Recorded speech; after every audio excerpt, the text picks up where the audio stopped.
Sí, muy buenas, amigos de la vida. Ya tenemos esto como una especie de saludo. Quiero, como están las Navidades muy próximas, tener con ustedes el privilegio de poderles mandar ese mensaje tan hermoso de amistad, ese mensaje navideño que está lleno de calor, de regocijo, pero a la vez de unión familiar. Ahora más que nunca necesitamos de esa unión, porque independientemente de que en la unión está la fuerza, en la unión está el amor. Que tengan todos una Navidad con la familia llena de el mayor de los encantos, que los regalos sean buenos y que tengan siempre presente que igual que tenemos cuerpo y alma, tenemos también y sentimientos y tenemos todas esas cosas hermosas que nos acompañan en nuestra personalidad y nuestra existencia. No tenemos que identificarnos con cosas, con cuestiones materiales. No me refiero a que lo material sea innecesario. Lo material cumple su rol en la vida. Pero, ese, pudiéramos decir, materialismo compulsivo puede, sin decir que sea bueno ni malo, puede perfectamente evitar que podamos disfrutar de toda la gran riqueza humana que es el amor, que es la colaboración, que es el intercambio, que es esta producción, pudiéramos decir, de afectos y de proyectos que nosotros los seres humanos podemos emprender y podemos disfrutar e intercambiar unos con otros. No olviden que esta camisa termina sencillamente perdiendo el color. Y nosotros, aún después de nuestro proceso y nuestro trayecto terrenal, seguimos dejando la huella de la construcción de que no hemos venido aquí solamente a estar un rato. Hemos venido a disfrutarnos y hemos venido a descubrir misterios. Y después de la vida seguiremos entonces descubriendo realmente verdaderos misterios.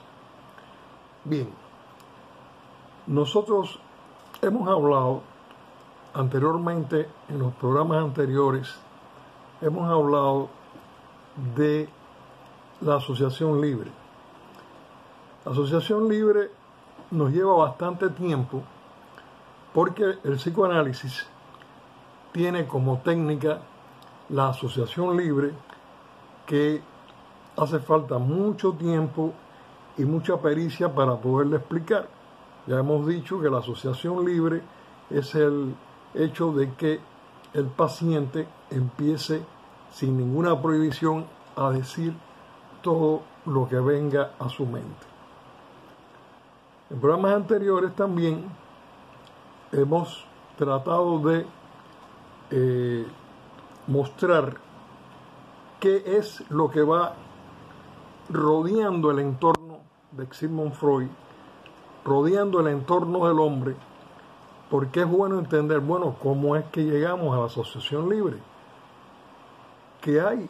Por eso estuvimos explicando de los shocks, tanto los shocks insulínicos como el cardiazol, como los plasmas, como las infecciones que se le producían a los pacientes con malaria para que tuvieran convulsiones, como incluso uno más que otro me ha llamado más o menos risueño con el alcanfor, que era un analéctico, en fin, como diciéndome, pues ahí tenemos algo más para luchar, tener como instrumento el alcanfor. Pues sí, era un analéctico y los analécticos dan convulsiones, dan motilidad, y hoy en día se usa mucho el alcanfor también como elemento hasta, pudiéramos decir, incorporado un poco a la magia cotidiana. Hablamos tristemente de la lobotomía, y digo tristemente porque como ser humano, fuera de juicios, prejuicios y todas esas cuestiones de evaluar o no a un científico o a un ser humano que está tratando de luchar contra una enfermedad, una pandemia, en fin, un dolor, un sufrimiento, sí no deja de dejarnos ese sabor, la lobotomía, de convertir a ese ser humano con esa mutilación de sus fibras parentales, aquí esa separación de desconectar el cerebro, la parte delantera de la trasera, en fin, toda esa serie de cosas que se manejaron con chimpancés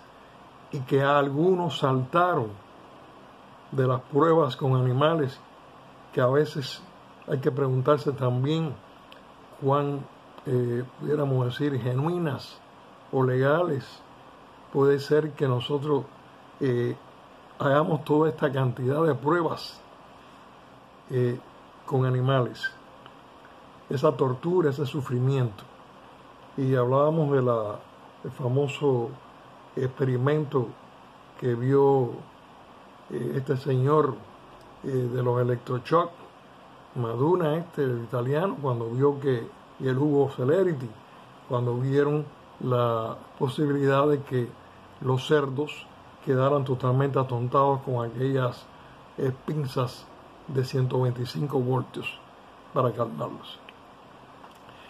El hecho de que un ser humano perdiera definitivamente la posibilidad de sus capacidades con la lobotomía nos dejó un mal sabor. Mal sabor porque ya eso no tenía regreso. Ya, como decía Sullivan, les expliqué, bueno, pues queríamos en ese momento un imbécil satisfecho antes que un esquizofrénico. Siguiendo con la asociación libre, que es tan importante, porque además de la asociación libre, el otro elemento a que recurría Freud era la interpretación de los sueños. Pero la asociación libre tenía una regla muy básica, que es la siguiente, es decir, luchar contra esa resistencia que hay dentro del ser humano. Primero, cuando un individuo está traumatizado o está sufriendo por algo durante muchos años, y eso está muy en el pasado, no es fácil de que voluntariamente la persona, porque si no, sencillamente dábamos libros o tratábamos de, en el psicoanálisis, apresurarlo, decirle a la persona, mira, posiblemente tú tienes esto y esto y esto, y esto es así asado, y acá existe la posibilidad de una escena primaria que tú hayas visto sexual, existe la posibilidad de que tenga un complejo de castración, de que una situación incestuosa, en fin. No, señor, así no funcionan las cosas en lo que es la curación real. Y cuando digo curación real, también estoy poniendo mi posición de por qué yo hablo de psicoanálisis, incluso en estos momentos en los cuales hay toda una campaña de difamación contra todo. Es decir, hablar de psicoanálisis es como prácticamente hablar de algo así como algo histórico, como las pirámides, que son maravillosas, ¿no? El psicoanálisis ha tenido muchas confrontaciones, muchos obstáculos. Lógicamente, el primer obstáculo es el mismo paciente. Es decir, no es fácil que alguien quiera ir a un psicoanálisis. ¿Por qué? Porque es ir a mover pasado, es ir a mover sentimientos, es ir a mover verdades, es ir a mover vergüenzas, entre comillas.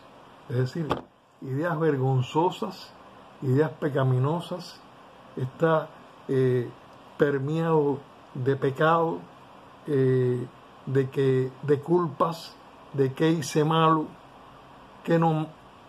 de qué debo ser castigado, en fin. Esto hace que el material del que estamos hablando y tratando es bien sensible, porque es el material humano. Es usted y soy yo, somos nosotros, somos todos. Es él, es ella. Son nuestros familiares los que intervienen dentro de todo esto, los familiares de cada uno de nosotros. Son las relaciones interpersonales, es todo el entorno nuestro el que interviene en el mundo psicoanalítico. En programas anteriores, ustedes han podido, si ven todos esos programas, pueden recordar cómo yo llegué al psicoanálisis.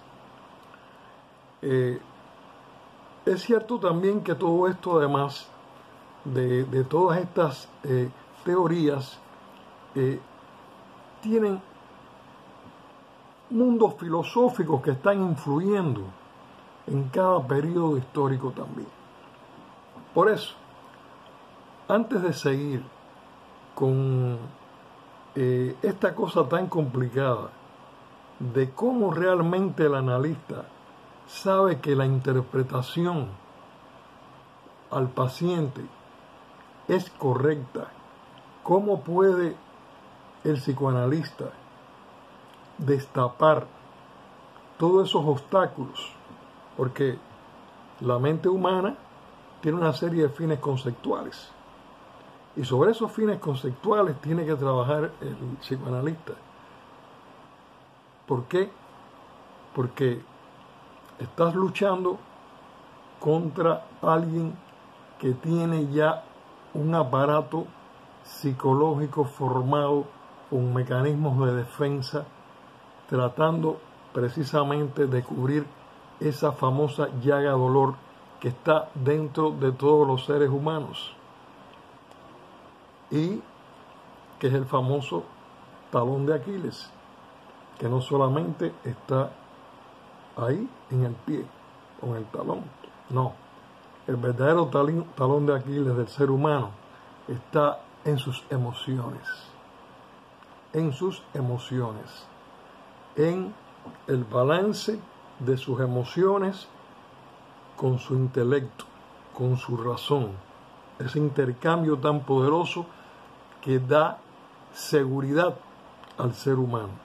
Es el hombre seguro, es el hombre maduro, es el hombre sano, es el hombre capaz de sentir sin culpabilidad, es el hombre capaz de amar sin culpabilidades, sin mezclar sus relaciones de manera pecaminosas, que pueda verdaderamente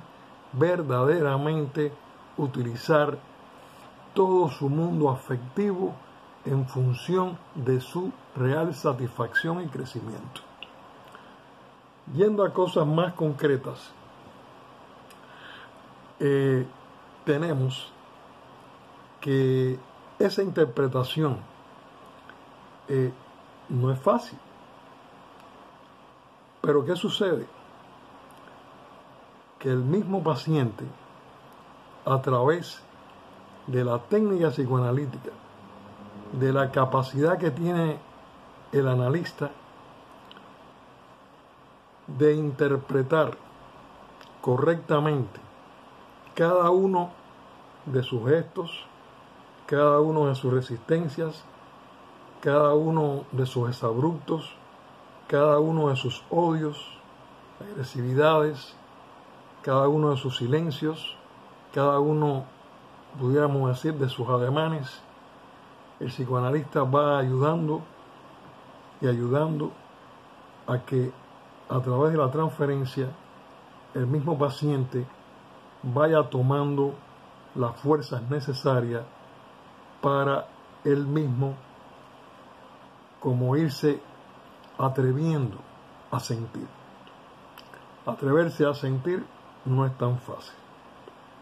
Tan es así que acuérdense de los nudos en la garganta, recuerden de cuando alguien es flechado, la impresión que dan determinadas personas que ponen a temblar a otros, en fin, la cuestión de los cruces de mirada, ese famoso amor a primera vista, y así desde lo más hermoso hasta lo más terrible, ¿ok? Las impresiones, ¿ok?, tienen diferentes, pudiéramos decir, vivencias. Ahora bien, para tener fe, sin la fe no podemos llegar a ningún lugar. Cuando digo fe, hablo también de la fe que puede el individuo tener en sí mismo también. Es decir, la fe es importante a nivel universal, pero la fe es muy importante a nivel personal, de que usted pueda lograr que esa fe que usted ha podido ver en el universo, ha podido ver en la religión, ha podido ver en su Dios, esa fe usted la pueda tener también en usted mismo. Que usted pueda tener fe en sus emociones, que usted pueda tener fe en el control de su vida, que usted pueda tener fe también en transitar correctamente en el camino de un crecimiento sano.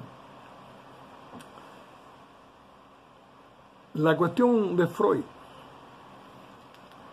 y por qué Freud se hace tan, pudiéramos decir, famoso con una cosa aparentemente tan simple, de que alguien diga lo que viene voluntariamente a su mente. Bueno, es que no es fácil decir lo que viene a la mente.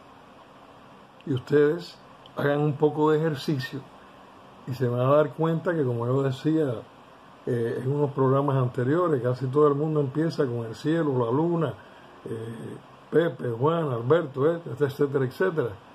Pero es extremadamente difícil nosotros mismos decirnos aún a nosotros mismos en privado nuestras profundas verdades. Es decir, estamos más bien acostumbrados incluso a rechazarlas, a vivir en contra de todo aquello que no nos es, como diríamos, de un bebé, que no nos sea comestible. En los años del mundo de la psicología, nosotros tenemos a un señor, se llama Wilhelm Wundt, en alemán, que es de los primeros que hace una gran labor, porque él separa ya a la psicología y hace grandes esfuerzos, y de ahí se empieza a considerar la psicología como una verdadera rama que puede ir llevando ya sus propios caminos de la ciencia. Wundt es seguido por un discípulo, Titchener. Acuérdate que esos son alemanes, no sé pronunciar bien el alemán, y generalmente nos vamos haciendo una especie de similitud del español. Y hacen un estudio de el ser humano, pero más bien de la estructura, y hacen una escuela llamada estructuralismo. De manera que el estructuralismo es algo de lo que había en los principios de la psicología, pero fíjense que en este momento no hay todavía creado un método, ni una técnica, ni hay una teoría tan extensa para curar el sufrimiento humano, tanto del psicótico como del neurótico, como la persona descompensada, como la persona con problemas de carácter, como las personas con problemas ya de diferentes tipos de personalidad, en fin, pudiéramos decir hasta de elementos exagerados en su conducta. Ese estructuralismo es seguido por el psicoanálisis.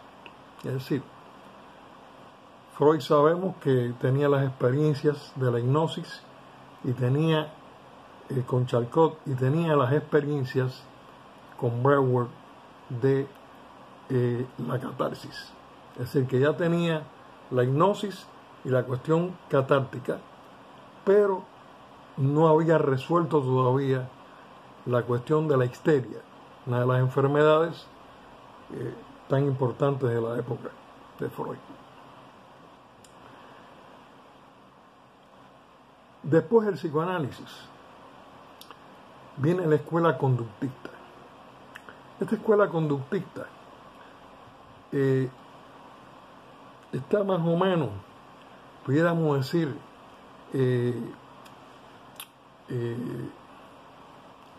inyectada de la influencia de un señor filósofo, psicólogo norteamericano, William James. Este señor William James es el filósofo muy conocido del pragmatismo, y entonces tiene una psicología más bien funcional, se le llama funcionalismo. Aquí seguimos estructuralismo, funcionalismo. William James dice que lo verdaderamente importante es que las cosas sean útiles, y que entonces pues vamos a resolver esto de que uno tiene una idea y el otro tiene otra idea, pues vamos a ver cuál es la más útil. Y en fin, eso empieza a permear filosóficamente, y sobre todo en Estados Unidos establece una base. Y surge el conductismo, es decir, esa cosa que tantos oímos de la escuela behaviorista, conducta. Hay muchos behavioristas que, si ustedes le hablan de psicoanálisis, es así que tal parece como si fuera un juego de fútbol o si fuera un asunto político. No sé cuál es la razón ni la necesidad de, precisamente si estás dentro de una concepción, querer atacar y destruir la otra. Por eso estoy hablando del estructuralismo, del funcionalismo, hablando ahora del conductismo de Watson,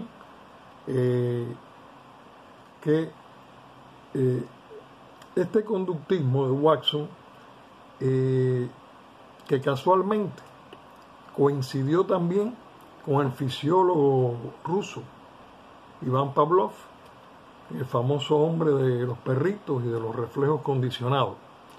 Es decir, ellos están más bien, fíjense qué interesante, el conductismo está más bien pendiente de la conducta del hombre.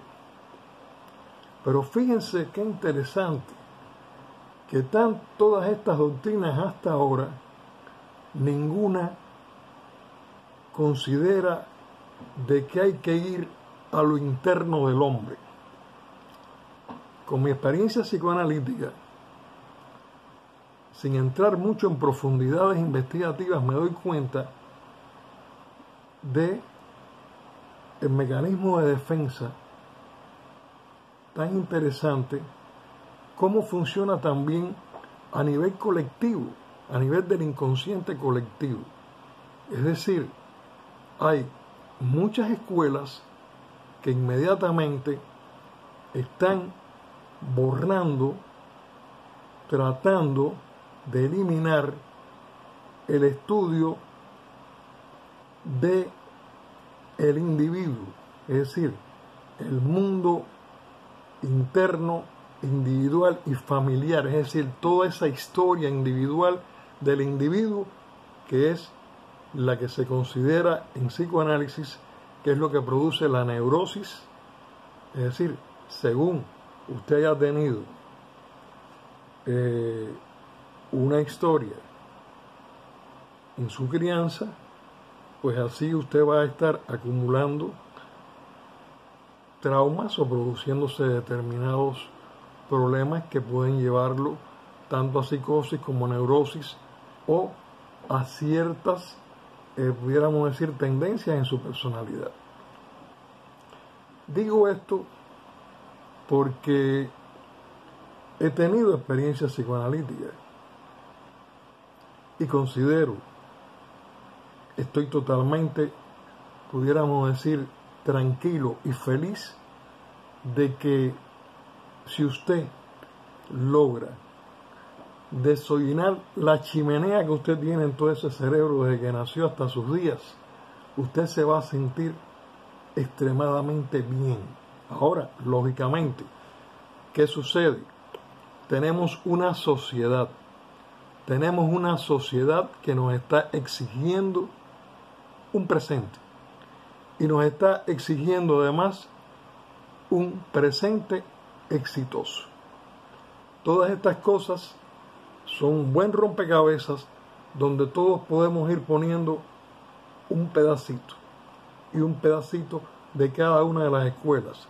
La realidad es que en nuestros días cualquier psicólogo utiliza todas las escuelas habidas y por haber, tratando en realidad de una manera sabia de ver qué es lo que más le puede funcionar con el paciente.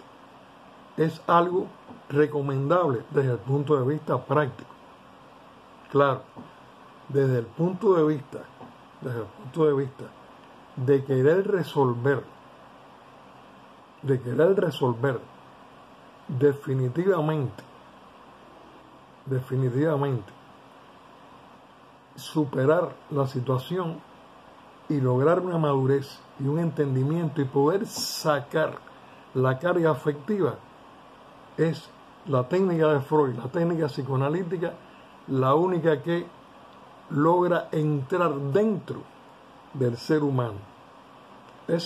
Lógicamente es lenta, lógicamente es costosa, lógicamente no todos son candidatos, lógicamente no es fácil conseguir un psicoanalista, lógicamente ante un mundo imperioso con toda una serie de necesidades básicas que satisfacer, el psicoanálisis se hace poco operativo para el que no tiene la posibilidad de aislarse algo por un tiempo y meterse definitivamente dentro de su análisis, y además el que no tenga una situación económica más o menos holgable para poderlo realizar.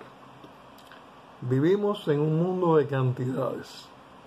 Nuestra sociedad realmente, si yo fuera a definirla, la definiría como una sociedad cuantitativa. Y en las sociedades cuantitativas es lógico que las cuestiones pragmáticas, que lo que resuelva hoy, aunque sea una muleta y se caiga a las 2 cuadras, pero por lo menos caminó 2 cuadras, lo que haga funcionar al individuo para que pueda ir a trabajar. Es interesante cómo sistemas, incluso económicos y políticos totalmente contrarios, terminan teniendo la filosofía de que el individuo, su realización real en lo social es funcionar en un sistema o funcionar en otro sistema. Mientras hace A, B, C en un sistema, usted no tiene problema ninguno psicológico. Mientras hace A, B y C en otros sistemas, usted no tiene problemas psicológicos. Es decir, ya si usted no puede hacer A, B y C, La cuestión es porque, no, el problema es suyo, que usted no es capaz de hacer A, B y C. Trato de plantear de esta manera,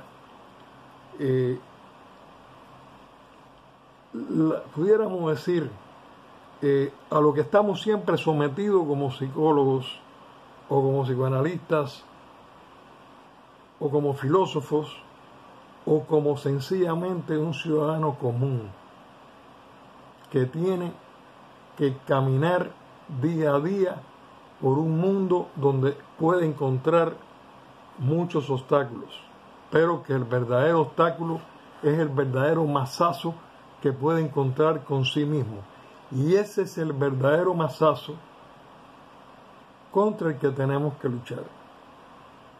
Con la falta de energías que le llega al individuo a través de la depresión, a través de la falta de ánimo, a través de la fatiga, a través de la decepción, a través de la desesperanza, a través de fantasías, a través de obsesiones, a través de compulsiones, a través de cuestiones epilépticas, a través de cuestiones gastrointestinales, pudiéramos decir respiratorios, podemos decir hasta problemas de todo tipo, producidos también por un desbalance de sus órganos vitales en función de la psicosomatosis que produce el estado de tensión de vivir tensamente en la sociedad. Un día llegó el estrés y todo se resolvió con la palabra estrés. Bien, somos muy prácticos. Ok, todo es terminar con el estrés. Bueno, pues si todo es terminar con el estrés, ok, pues sencillamente tomemos una píldora para el estrés y ya seremos seres perfectos. Pero ¿qué sucede? La píldora tiene consecuencias. La píldora es transitoria. Y leerse solamente, amigos míos, las contraindicaciones que tiene la píldora más inofensiva, verdaderamente hay que decir en ese instante, bueno, pues voy a leer solamente esto que dice que sí, que esto puede tener todos esos problemas, pero que se supone que la necesidad que tú tienes de ella por el beneficio que te va a dar, vale la pena que tú pases por todos esos riesgos. Las cosas son como son, o las cosas son como muchas veces uno quiera acomodarse para no enfrentarse.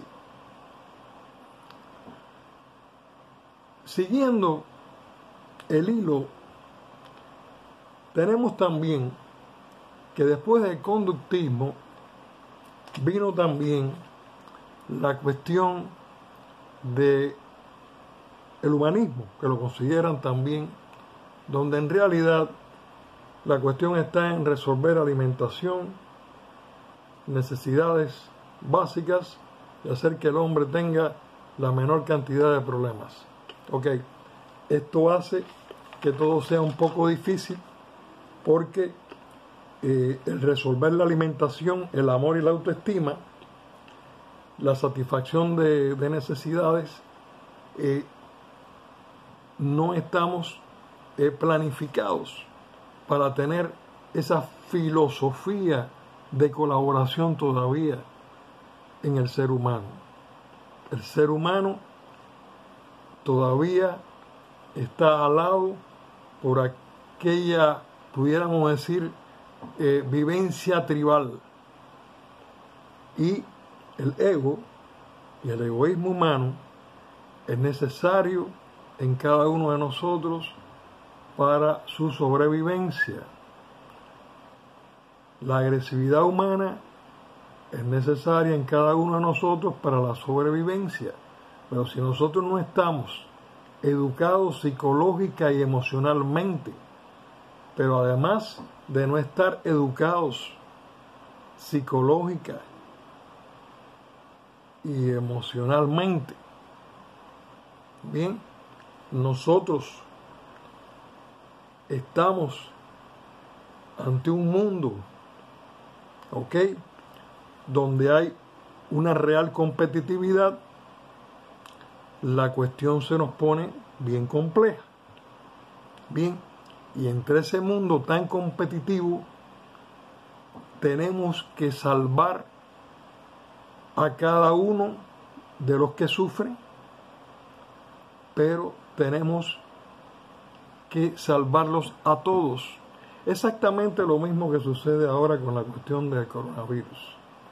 Ya sabemos desde el primer día, ¿ok?, que si no nos salvamos todos, no se salva nadie.